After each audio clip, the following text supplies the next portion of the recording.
Hey, it's Austin James. Yes, I'm living with diabetes, but it doesn't have to define me. Thanks to the Freestyle Libre 3 Plus sensor, I get real-time glucose readings throughout the day. The Freestyle Libre 3 Plus sensor is small and easy to wear, giving me the freedom to focus on my life as a parent and a musician. Now this is progress. You can get a free sensor at freestylelibre.us. Offer available for people who qualify. Visit myfreestyle.us to see all terms and conditions. Certain exclusions apply. Data on file. Abbott Diabetes Care. For prescription only. Safety info found at freestylelibre.us. Money decisions don't have to be either or. With Bank of America, they can be yes and. Like yes to sunny vacations and rainy day funds. Can our digital tools and guidance help you create the future you want? Yes. And help you keep enjoying today too. Do more with a bank that asks, what would you like the power to do? Explore our tips and more at bankofamerica.com/yes and. Kroger Delivery has one mission: to deliver the freshest food right to your door. That's why our drivers are pros. Our trucks are refrigerated. And when it comes to low prices, we always deliver. With $20 off your first order of $75 or more, there's no better time to get in on the action. Mission accomplished. Restrictions apply. See site for details. The holiday season officially starts when you get that first card in the mail. Shutterfly makes it easy to add more meaning to the everyday with hundreds of holiday card designs that can be personalized in seconds with your favorite photos from this year. Select your greeting, customize the color, and even add little extras like personalized foil to make a holiday card that really shines. Enjoy 40% off with code SMILE40 at Shutterfly.com and send something meaningful this year. See site for more details. Hello, everybody, and welcome to another Victory Green Hour as the Philadelphia Eagles improved to 6-2 with a 28-23 victory over the Jacksonville Jaguars for their fourth consecutive victory, heading into Big Dallas week, which kind of lost its luster as the Cowboys suck, which, you know, us being Eagles fans, we all enjoy that. And welcome to the Kelly Green Hour. I'm your host, LJ Harrell, and I am not joined by Connor today. Connor had to take a couple of days off. I think he shared it on Friday. His girlfriend gave birth to a baby girl. So congratulations, Connor. We are very happy for you. And I am joined by our good friend Deibs. I'm gonna lie. Did I say that right? Because I don't know. Did I? Yes. Yeah. Nailed it. How you doing, man? Thank you for joining. Thank you for covering for Connor today. Anytime, man. I love coming on here. It's one of my favorite shows of the week. And it's another positive show for the most part. 6-2. And schedule's going to get a little crazy going forward with those Washington Commanders on the horizon. Yeah, that game is only 9 days away as it is a Thursday nighter. But before we jump into the game, as always, everybody follow us on Twitter at Kelly Green Hour. You can follow me on Twitter at LJ Harrell54. Follow Deibs on Twitter at Mr. Crockpot. And follow Eagles Pinpool Network on Twitter, YouTube, Facebook, Twitch, all the podcast sites at Eagles Pinpool. And before we jump into the game, it's a very historic day in our nation's history. It was trade deadline day, and the Eagles did nothing. The Commanders improved. I know you thought I was going somewhere else with that. The Commanders improved by trading for Marshawn Lattimore. The Lions improved trading for Zadarius Smith. And the Eagles didn't do much of anything. Everybody was kind of thinking that they could have potentially made a move on the defensive side of the football, an edge rusher, or maybe even trading Bryce Huff, possibly. That didn't happen. I think one thing for certain, and I've said this over the last couple of weeks, the Eagles are drafting an edge rusher with their top pick next year. And hey, and I'm glad I have you with me, Mr. Draft Scout himself. What are some names that, like, off the top of your head, if you can think of them? If you can't, that's fine. But, like, the Eagles are going to be picking in the 20s somewhere unless they trade up. Who's an edge rusher that Eagles fans, you know, over the remainder of the college football season, if they are huge college football fans, I know you are. I'm a big college football fan myself. As we get to, you know, tonight, the first rankings for the CFP come out. Who are some edge rushers that potentially the Eagles could look after? Because if they don't take an edge rusher first round, I will be shocked. Yeah, it's definitely edge. And luckily, it's arguably the strongest group in the 2025 class. I actually just put out my first top 10 edge rusher rankings on my channel. Go check that out. It's got highlight reels and scouting reports and graphics and all that kind of stuff. So I'm working on quarterbacks right now, but going back to edge, James Pierce Jr., terrific athlete, 6'5". That's what I want. Like I want a real edge rusher. I want a guy that's 6'5", can set an edge. Where does he play? Tennessee. Okay. He's elite. Many thought he was the number one pick heading into this season, right there with Abdul Carter. Hasn't had that dominant season as one would expect. The other is Abdul Carter out of Penn State. We don't need another Penn State guy. Hasn't lit it up, to be fair. He's had some disappearing acts for stretches of the season. Great run defender. But just like James Pierce Jr., he's a guy that's really all projection. He's like another Trey Walker, where his athleticism and tools and all that are going to be off the charts during the draft process and the combine. I wouldn't be shocked to see both of those guys fall out of the top 10. The other guy I really like a lot, and he might be like among my favorites for the Philadelphia Eagles, is Nick Scorton out of Texas A&M. Not as big. He's like 6'4", but he makes up for it by his frame. His upper body strength is massive. I think he's a 3-down edge rusher. I would love to have him in Midnight Green. There's some other guys. Michael Williams out of Georgia. Clear connective tissues there with the Philadelphia Eagles as well. Another 6'5".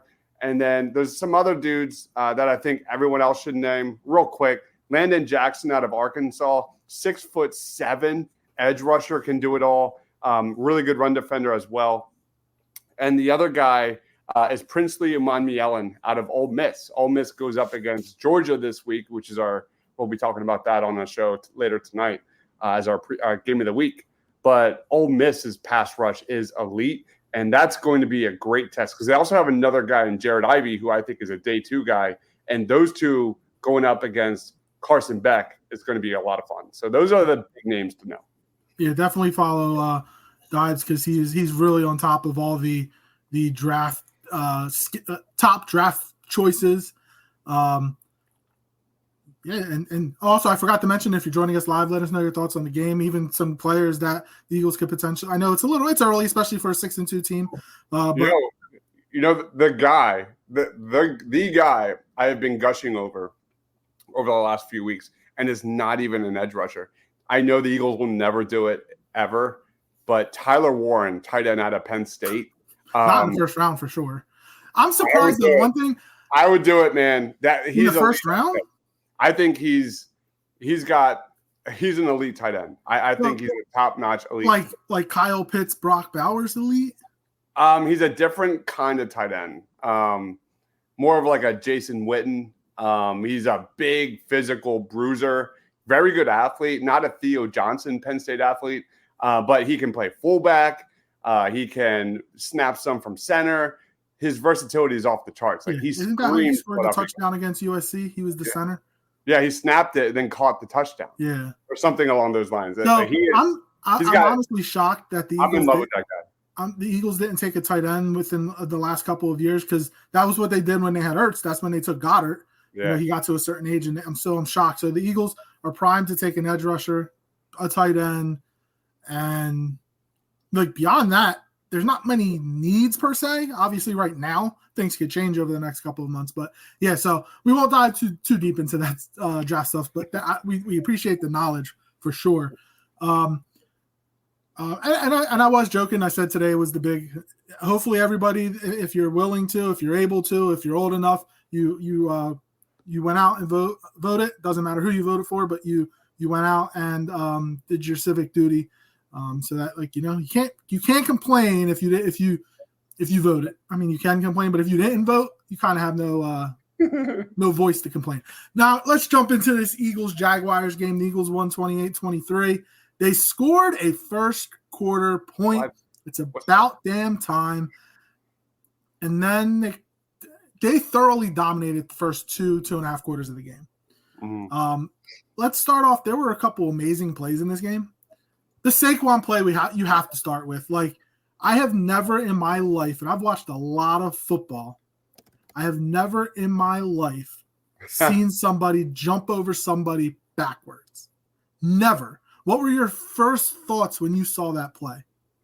Let me pull it up quick, and we can Yeah, there you go. My first reaction was I don't think I ever saw that before. It was the backward hurdle. Let me get this up. There she is. All right, is something that I don't think I've ever seen before. But first the spin move, and then this. It's like, ridiculous. That's honestly, that makes me nervous. Like that could have like resulted in a significant injury. So he did a post game interview. He said that where he did the spin move, he was trying to dead leg the guy and he just didn't fall for it. That's why he had to do the spin move. And you're right with this. Like, look, that's a hell of an athletic play, but he also it looked like he got hit in the back. Yeah, like so they were coming at him. And then he went off to the sideline, and I was like, oh no. And he was trying to stretch out like he may have had like a groin issue or hammy issue. But that play was uber athletic. And you see videos coming out the sideline of the Eagles players, and they're just like, holy crap, what did we just see? That play was amazing. Yeah, he somewhat exposed himself, but it was an amazing play. I mean, there are no words. There's a few guys on this roster, and we'll talk about all of them tonight for sure.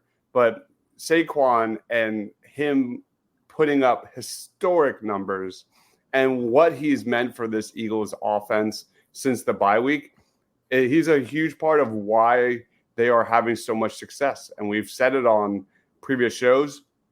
I do still think the Eagles want to be a pass first, run second, but the reality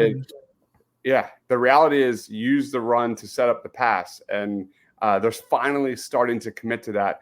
And they're showing more run concepts. They're showing more pass concepts, under center, pistol, play action. It's opening up the middle of the field. The pistol with Jalen Hurts and Saquon Barkley looks like one of the most unstoppable plays in the NFL right now, because you have an unbelievable downhill runner in Saquon Barkley.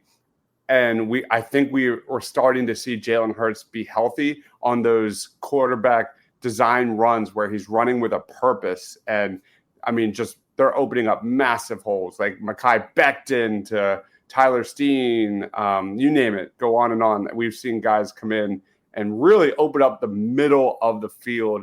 And when you see a guy like Jalen Hurts and Saquon Barkley commit to the run, you're starting to see the play action be more effective. And that's the secret sauce to finally starting to explore the middle of the field with, Grant Calcaterra and Dallas Goedert when he gets healthy. The play action under center is exactly what opens up the middle of the field.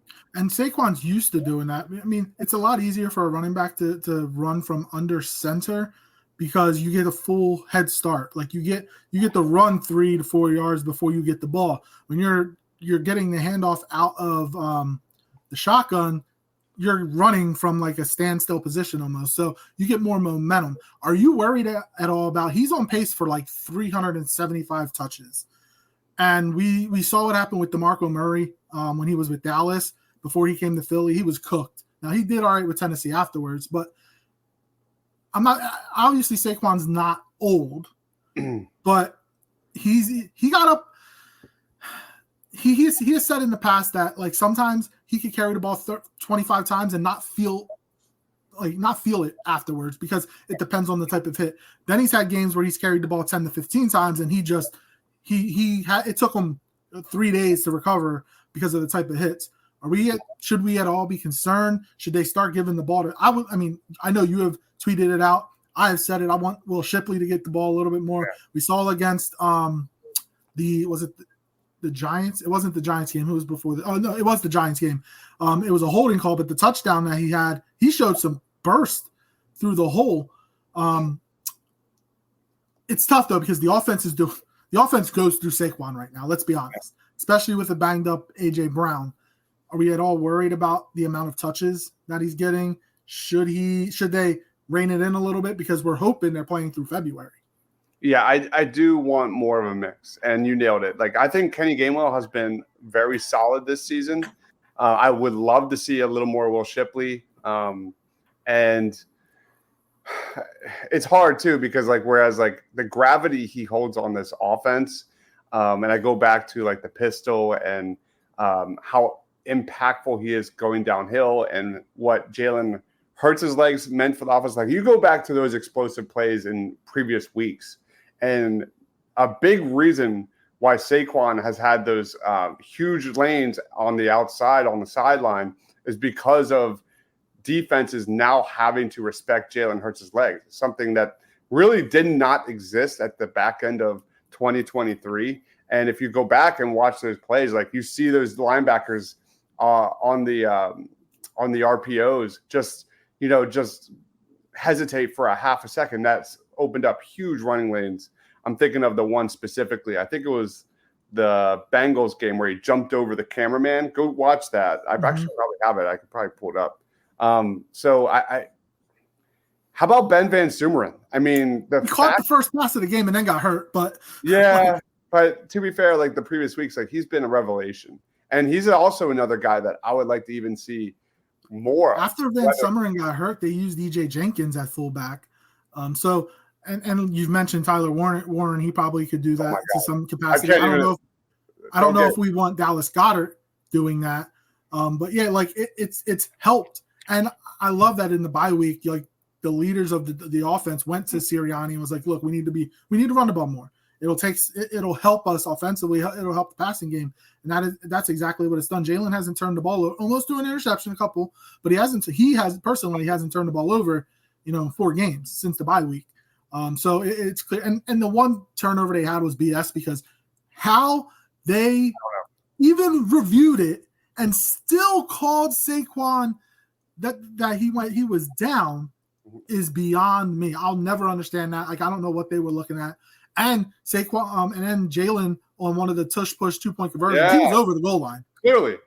What the camera, what the guys in New York, whoever was looking at him, what they're looking at, I have no idea. So speaking of that 2-point conversion, Sirianni kind of left 9 points on the field. Yeah. Did you have issue? So I like the aggressiveness. Yeah. But there gets to a point where you're too overly aggressive. And it seemed like Sirianni, he doesn't like that he's been told to kind of take a step back. So he tries to put his footprint on the game. And it's like he's the decision maker. So he's going to say when to go for 2, when to go for it on 4th down. I feel like he might be doing too much of that. Yeah. I don't know if you agree with that. If you don't, like, we can discuss this, but he kind of tried to put his footprint on the game, and it almost cost the Eagles. If they would have lost to the Jaguars, he would not have heard the end of it this week. I like my head coach being aggressive. I think that's the trend among the big name kind of coaches right now in the modern NFL offense. But I agree. There's a time and a place. And I feel like Sirianni was trying to make a point for whatever reason, for better or worse.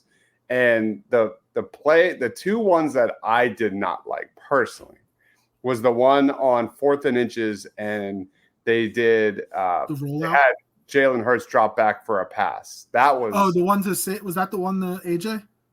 I think so. Yeah. It wasn't the one that he rolled. They faked the tush push and he went to the right and nobody was over there, right? Yeah, that one. Yeah, that's the one. Yeah, that was. I don't like that one. I liked the decision to go for it. I hated the play call. Exactly. I didn't like that. And then you ice your kicker basically all game, and then you throw him out there with a 57-yard field goal. Whereas your defense, I know they were like playing that vanilla bend don't break Vic Fangio defense in the second half, but pin that offense down in they had 32 yards in the first half. 32. There's no reason that game should have been a 1-possession game at all, ever. That was my take, was like, this, it should have never been there. And mostly because you saw Saquon like kind of grabbing at his knee and things like that in the second half. Whereas like that should never have happened in the first place. And that was a big reason why on post game I was kind of upset, even though the Eagles won. It was definitely bittersweet. Yeah, so we talked about there were a couple big plays. So we had the Saquon play, Jahan Dotson finally making a play. I didn't realize that was him when he caught it, and like he got up and I saw 83, and I was like, "Holy crap, Jahan Dotson did something!" That was a huge play, and I hope that gets him some confidence because I think AJ is going to play this week, but if he doesn't play, he's going to need to step up. He's going to have to be the number 2 receiver, and here's the play. So hopefully that gives Jahan Dotson some confidence going forward, and Jalen like looking for him gives Jalen some confidence. Like that's a hell of a play. I thought it got picked off at first, and then it just falls right into Jahan Dotson's hands. Like that was an awesome play. And we know that Jalen has his favorites. Obviously, most quarterbacks do. He's going to throw to AJ. He's going to throw to Devontae. He's starting to throw to Grant Calcaterra a little bit more. They have college. They have history. But this play right here was spectacular. Dude, like in a game with unbelievable plays, like historic Eagles plays, like this is probably the best catch of the day. And the next one I want to go to might be better. Devontae's one-handed touchdown. This doesn't do it justice. I wish I had the all 22 on. I'm sure I could find it somewhere. But like this is an unbelievable catch. This is all Jahan Dotson. Mm-hmm. All Jahan Dotson, and he needed this. He definitely did. He needed to get some confidence. He came into the game with 35 yards, and that was a 36-yard reception. Like, and you're seeing what some of these receivers are getting traded for. Like the Eagles traded a 3rd-round pick for him. Now they do have a couple more years of control when it comes to him. But you see some of these other receivers. I don't think what did Devontae get traded for? 5th, or 4th or 5th, something like that. Oh God, I don't remember. It feels like forever ago. Yeah. So like it wasn't one of Howie's best moves, but if this can build confidence for him, build confidence for Jalen throwing to him, that's all we need. The next play I want to go to, Devontae Smith's touchdown. I thought Jalen was throwing that ball out of bounds. Just the trajectory of it, I thought it was going out of bounds. And then you see Devontae just throw his ball up and get both feet. That's amazing. The Jahan Dotson catch was great, but just thinking of that one-handed, having to get both feet in bounds, he had 2 yards, three yards to do all that. Like, it's tough to beat that play right there. That's incredible. That is, I couldn't believe he caught that pass. No, I couldn't either. I thought Jalen was throwing it away. Like, honestly. Yeah. And then when Devontae comes out of nowhere, it's crazy. Like, the Eagles have 2 number 1 wide receivers. And we know that the offense struggles when A.J. Brown is out of the game. But the fact that they were still able to move the ball when A.J. got – because A.J. didn't play in the second half. After he got hit in the back – now, I thought it was a back injury, but they're saying it's a knee, and it's more of a bone bruise. So he should be good to go this week, hopefully. But having Devontae there, just like the offense shouldn't miss a beat. Obviously, and that's no knock at A.J. Brown at all, because A.J. Brown is fantastic. He's the best player on the team, I think.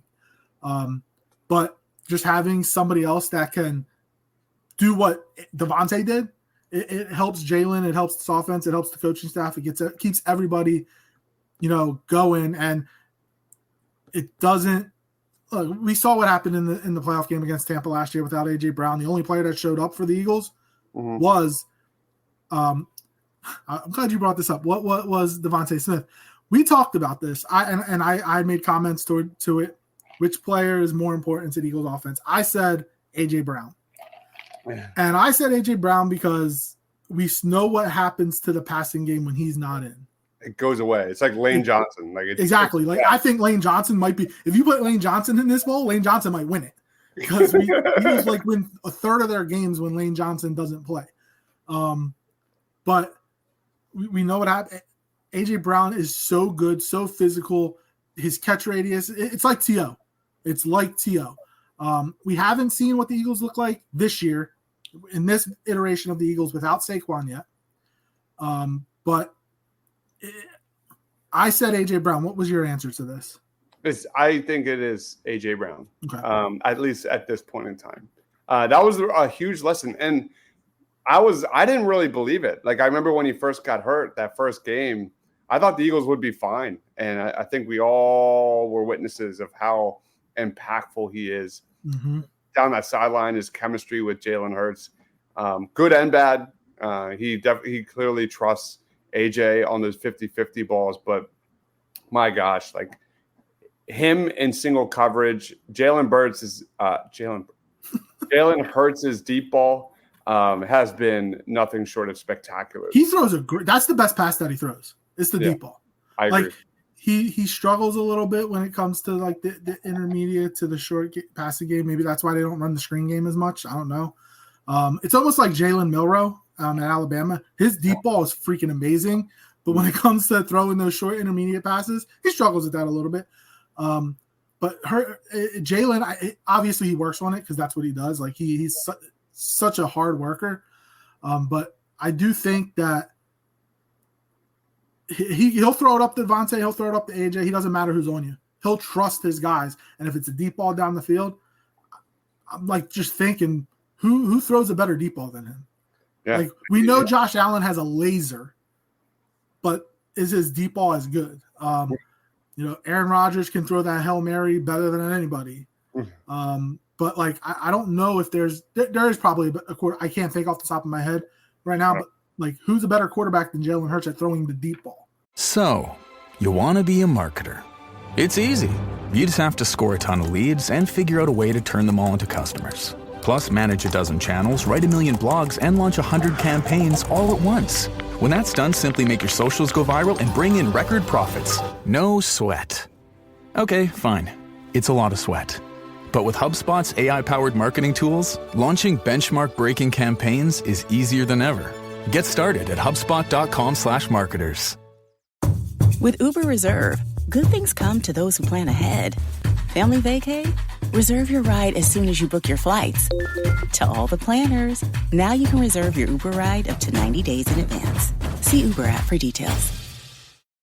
Ryan Reynolds here from Mint Mobile. With the price of just about everything going up during inflation, we thought we'd bring our prices down. So to help us, we brought in a reverse auctioneer, which is apparently a thing. Mint Mobile Unlimited Premium Wireless. How to get 30, 30, bit to get 30, bit to get 20, 20, 20, bit to get 20, 20, bit to get 15, 15, 15, 15, just $15 a month? Sold! Give it a try at mintmobile.com/switch. $45 upfront payment equivalent to $15 per month. New customers on first 3-month plan only. Taxes and fees extra. Speed slower above 40 gigabytes. See detail. How about some fresh out of the oven gingerbread, bright snowdrop, fresh Iowa pine, and cool peppermint to put you in the holiday cleaning spirit? Made with goodness, not a lot of nonsense. Mrs. Meyer's. See what good can grow. Visit mrsmeyers.com today. Yeah, it's been amazing this year, and AJ Brown gets all of his roses, but no one ever talks enough about Jalen Hurts' deep ball. It's something that it's weird, and they've been excellent this year with those passes. Some I don't like, especially like the ones we see in the first quarter where they get too cute. But long story short, I mean, you can't argue against the numbers. Like they are so successful. Hurts and AJ Brown with those 50-50 balls. It's wild. 100% agreed. All right, in the last play, got to go to the game winner. The play that sealed the game. Nakobe Dean, the guy that everybody loved that the Eagles were able to get him in the third round, and he had injury issues the last couple of years, and he has turned the two best linebackers in football since when was the Eagles bye week? Since week 5 are Zach Ball and Nakobe Dean. You saw week 1, Nakobe dropped an interception, which he would have took to the house. He looked like a receiver on this play. That's one hell of a catch by Nakobe Dean. And if he doesn't catch that, who the heck knows what happens? Maybe Trevor Lawrence throws a touchdown the next play. But that was one heck of a play. And Nakobe Dean has been a revelation for the Philadelphia Eagles this year. Mostly the shocking part of this was him in coverage. Before this, I think in the first quarter, he made another nice play in coverage. This was obviously the game sealer, but for the most part, since the bye week, he's been outstanding getting downhill and attacking quarterbacks and filling holes. And the best part of his game is going downhill. Yeah, no question. So this was a complete surprise. I was joking on the post game show, because as soon as I saw this, like I don't remember many plays with Nakobe Dean lined out wide there, but I thought it was Quinyon Mitchell at first. When I saw the 7, I was like, oh my God. Yeah. I was like, oh my God, we got our first. We finally got one. And sure enough, it was Nakobe Dean, which was less shocking because Quinyon cannot catch. But anyway, just major shout out to the Eagles linebackers. I put out an all 22 video of all the best plays, every tackle, every play in coverage of Nakobe Dean and Zach Bond. And Nakobe Dean was terrific. But Zach Bond, just real quick on Zach Bond, who has been nothing short of spectacular. There are no words to explain how impactful he has been on this Eagles team. He's playing like an all-pro. The plays he's making in coverage, the tackling, he's been a huge reason why this team has had a lot of success. I mean, there's a lot of reasons. We can talk about Cooper and Q and all that kind of stuff. But Zach Bond, that was some of the best all 22 tape I have seen from an Eagles linebacker in a long time. And he deserves everything coming to him. He's going to make a shit ton of money, man. And he might have priced himself out of being an Eagle, honestly, because we know that they don't like to pay linebackers. And it's crazy that in New Orleans he was strictly a pass rusher. Like they had him rushing the passer. Nobody would have thought that he could play linebacker the way he's playing linebacker this year. Insane. Vic Fangio did, and like I think back to the offseason when they brought him in, and we are like, oh, we got like Andrew Van Ginkel. I think that's his name. Yeah. We're like, yeah, he's gonna like play on the line. He's gonna be kind of like that 4th, 5th edge rusher, all that kind of fun stuff. We were excited for him, like all that fun stuff. Never played inside backer before, and has been like arguably the biggest surprise player of the season. Like, is that back-to-back weeks the highest graded linebacker, I believe? I think like, so. We're talking about 2 quality linebackers for the Eagles. When's the last time that happened? Like, you got to go back to like the Seth Joyner days or the Trotter days. I don't know. Nigel Bradham was good the year we won the Super Bowl. Yeah, he was good. It's been a while though. He's gonna TJ Edwards himself right out of here. We just said that. Like, he might have priced himself out of being an Eagle just because they don't really prioritize the linebacker position. Oh, you saw Howie like kind of like fold a little bit with Saquon. Like, and they could be changing. I was right there with Howie, like with the value of the running back position and the salary price tags and all that kind of stuff. I mean, look at the top 2 running backs in the league in free agency, Derrick Henry and Saquon. Those 2 guys look like the MVPs of the NFL right now. And maybe that's the start of Howie Roseman changing his philosophy. Yeah, I mean, maybe obviously it looks like the NFL could be changing because the defenses have gotten smaller and faster. So now, what the one thing Chip Kelly said when he got here, big people beat up little people. Yes. No, you build a big offensive line, you'll run the ball right down the throat. Like the Eagles ran for over 200 yards. They're top 2, top 3 in the league in rushing because you have the big offensive line. You have Saquon Barkley. Detroit does the same thing with their offensive line and Montgomery and Gibbs. The Ravens do the same thing with Henry, Hill, and Lamar Jackson. So maybe the philosophy in the NFL is changing. Like we all think it's a passing game, but now because defenses has shifted gears and gotten smaller and faster, now that there's not that like defensive linemen aren't as big, just run right at them, and you can. Yeah. Like Saquon is averaging 5 yards a carry before he gets touched for the most part. Derrick Henry probably the same. So maybe that's just the new way of the NFL now. Like that'll obviously change over the next 5 years, but right now, how we kind of read the market right. Yeah, I still believe, like my philosophy is I draft a day 2 running back every single year and just run them to the ground. Not pay on the second contract. Exactly. And there's, again, actually the running back class this year is phenomenal. It's really, really good. You got Ashton Genty and Amari Hampton and Quinshon Judkins and Travion Henderson. Like it is loaded, and you could get a 3-down running back in day 2 range. That's going to be really solid this year. Man, we can get rid of Kenny Gainwell then. God, I can't stand him. I say it all the time. I feel like a Gainwell touch is a wasted play. Like, I want to see we said it earlier. I want to see Will Shipley in the game. Like, let's see something different. Yep. I wanted to say, hey Connor, Connor. congratulations, man. So Connor says, thanks for stepping in for me. Agreed with y'all. It is still a pass-happy league, but if you can balance your approach like the Eagles, Ravens, and Lions, you can be a dangerous team. Just commit to the run. Don't abandon it. Like, just keep at it, and it's going to set up big plays down the field. Yep, and the fact that they're finally – and obviously a lot of people thought that Jalen couldn't or play under center, but apparently reports came out that he went to Sirianni and said he wants to be under center more. Like, that's huge. Because the play action is so much better from under center than it is in shotgun or pistol. Like, because you can do the fakes a lot more when you're under center, and you can exaggerate them a little bit more. Obviously, like, you have your back to the defense, and you have to get your head around quick and be able to scan the field if it's a pass play. But yeah, like, if the Eagles can, we're going to see the Eagles Ravens in less than a month. Oh my God! At that game, I freaking can't wait. Oh my God, that's awesome!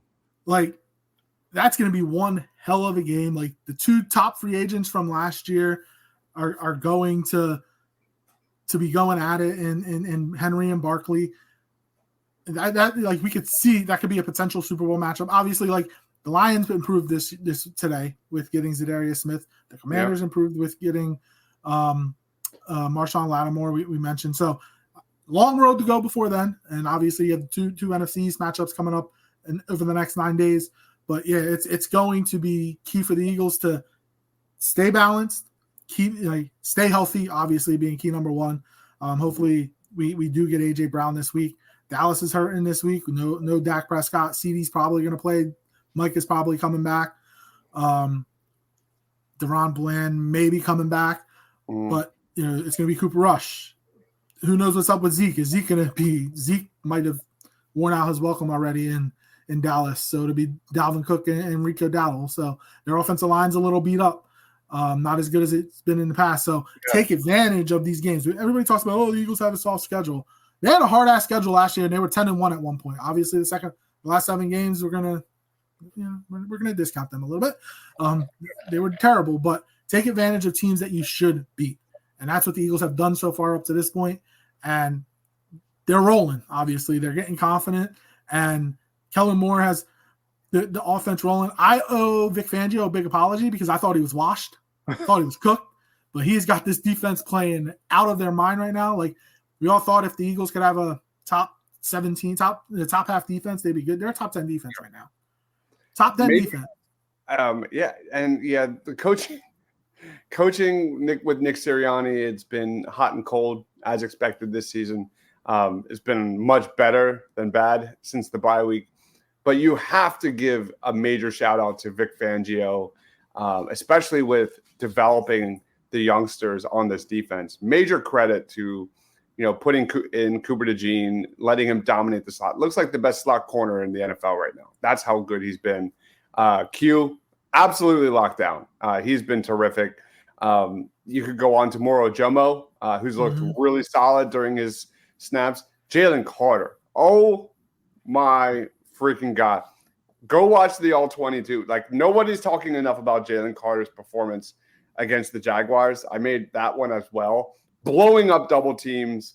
He is literally unstoppable one-on-one. And I actually that's why I think it's okay they didn't get an edge rusher, because I want him maybe to play a little more on the outside going forward. Not saying a lot, but just a little bit, because you get him on those one-on-ones, he is wrecking people. I like that you brought up Moro Jomo, because Milton Williams has been good too. But he's also, I think this is the last year of his contract, and I thought that he would have been signed by now. I don't know if Howie's just waiting, but if Moro Jomo can continue to improve and you happen to lose Milton Williams because he gets paid somewhere else, that's good for, and they still have a couple of guys on the practice squad and whatnot. Hopefully Jordan Davis can continue to improve. Bryce Huff only had 6 snaps because he hurt his hand. I don't know. We'll see what happens there, but Yeah, you're right. I mean, Jalen Carter, I can't believe the Eagles I still can't believe the Eagles got him at 9. He's exactly why I want to get Nick Scorton, because Nick Scorton out of Texas A&M in that first round territory is a guy that can play defensive tackle and on the edge and be a really good run defender. So if you're watching the show, I think he was our Eagles target of the week last week. I think he was my guy last week, and he's putting up crazy numbers. He's extremely well-balanced prospect. Go check out Nick Scorton. Yeah. So like I said, anything when it comes to draft coverage, Deibs is your guy. He kills it with all the videos that he puts out. All right.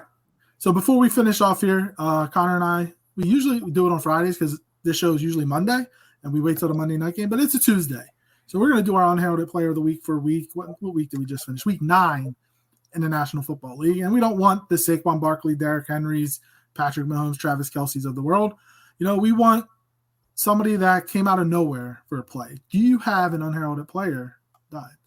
I'm just going to cheat and just say Zach freaking Bond. Just like you said, no one really saw this coming. The athleticism, his ability to drop back in coverage, the back pedal, making plays on the ball, just overall coverage, run defense, unbelievable. Again, he's the highest graded linebacker in the NFL in back-to-back weeks, 91.3 in week 8, 92.6 in week 9, and currently the 3rd highest graded linebacker per PFF. I don't like PFF. This is what dimension is this, LJ? Like I don't understand this logic. So it's an amazing feeling. The fact that we have quality linebackers that are growing and fitting a scheme. And that was a big question mark for me. Like you said, like I was not a Vic Fangio guy. I remember heading into this season, like saying this is going to be a huge test, not just for the kids and the defense, but my thought of a defense and Vic Fangio. And I never was a bend, don't break. Yeah, you want to be aggressive. Yes. And he's been creative at times. We haven't seen a lot of blitzing, but major credit to the Eagles front 4 who have been getting pretty consistent pressure. Yes, and if they can continue that helps the secondary out. And we got another 3 turnovers this week. And I mentioned it last week. I mentioned it to Connor last week. Like just like sacks, they come in bunches. The Eagles couldn't get a turnover to save their lives. It should have been +3 because that fumble that wasn't a fumble was called on Saquon, but they were +2, and I think they're now -2 on the season. So they're getting close to that even mark. My unheralded player of the week is Demarcus Robinson, receiver for the Los Angeles Rams. He had 6 catches, 94 yards, and 2 touchdowns in a 26-20 overtime victory over Seattle. There was talk of the Rams being sellers come today and potentially trading Cooper Kupp. They're 4-4, only a half game out of first place in the NFC West. The Eagles will be going there in a couple weeks as well. So that could be a big game. And with a healthy Cooper Kupp and a healthy Puka Nacua, if he can stay healthy, and Matt Stafford slinging the ball, that the Rams have a chance to be a dangerous team. That's a good one. All right. Again, thank you, Deibs. Deibs, tell everybody where they can find your stuff, and you're like all over the place. I feel bad. This is the first of 3 shows for you.